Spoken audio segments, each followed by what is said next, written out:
L'EFT à l'école, ça va servir dans 3 domaines précis. Le premier domaine, c'est l'utilisation de l'EFT avec l'institutrice dans la classe. Vous vous retrouvez avec une classe qui remonte de récréation super énervée, vous ne savez pas forcément ce qui s'est passé, vous sentez que les enfants vont pas bien, vous allez décider qu'on va tapoter pour se calmer, pour se poser. Vous allez tapoter avec la classe quelques rondes d'affilée et ça va apaiser la classe. On peut aider la classe devant une situation de stress, par exemple l'évaluation. On peut s'en servir pour plein de petites choses. On ne va pas y passer des heures. Quelques rondes vont suffire pour apaiser les enfants. Ça va très très vite avec les enfants, ils s'apaisent très vite. Donc ça, c'est l'utilisation de l'enseignant avec sa classe. Évidemment, vous avez compris la logique, c'est que l'EFT, ça marche pour beaucoup de choses. Les enfants ne sont pas uniquement des enfants de 8h30 à 17h. Ils vont être des enfants le reste du temps.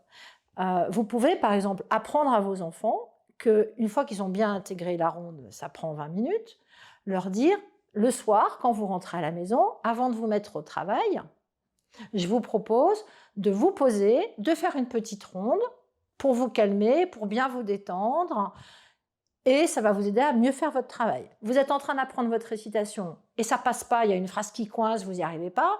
On est tenté de tout envoyer balader, les cahiers, les livres, et de dire « j'y arriverai jamais ». Non, on s'arrête, on fait une ronde en tapotant « j'arrive pas à apprendre ma récitation, j'arrive pas à faire cet exercice de maths ». Bizarrement, après, ça va aller beaucoup mieux. Donc on peut très bien apprendre aux enfants à s'en servir au quotidien.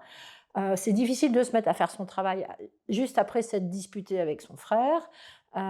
Si on a raté son bus, on est énervé, on est en retard, on ne va pas bien travailler. Donc il faut leur donner cette logique que d'abord on apaise les émotions, ensuite on se met au travail. Et ils vont vite comprendre ça.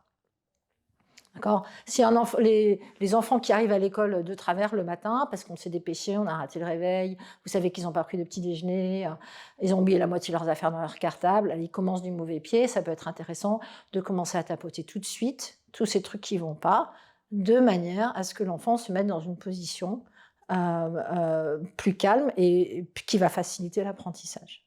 Le troisième point où ça peut servir, parce que finalement, les adultes en face d'un groupe d'enfants plus ou moins facile, plus ou moins agréable, on peut sentir son propre taux d'énervement monter assez rapidement, mais on ne va pas être aussi bon que si on est calme et paisible.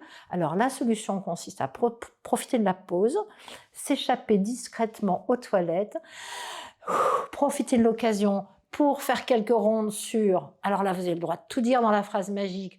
J'en ai assez, ils n'écoutent rien, j'en ai assez de faire la police, ils comprennent rien. Voilà, tout ça, on le tapote dans sa tête. Pas à voix haute, mais ça marche très bien dans sa tête. Et on va sortir de là beaucoup plus zen et on va reprendre sa classe beaucoup plus zen et ça va se sentir dans la classe aussi. Donc pour les adultes aussi, le FT, c'est un très très bel outil.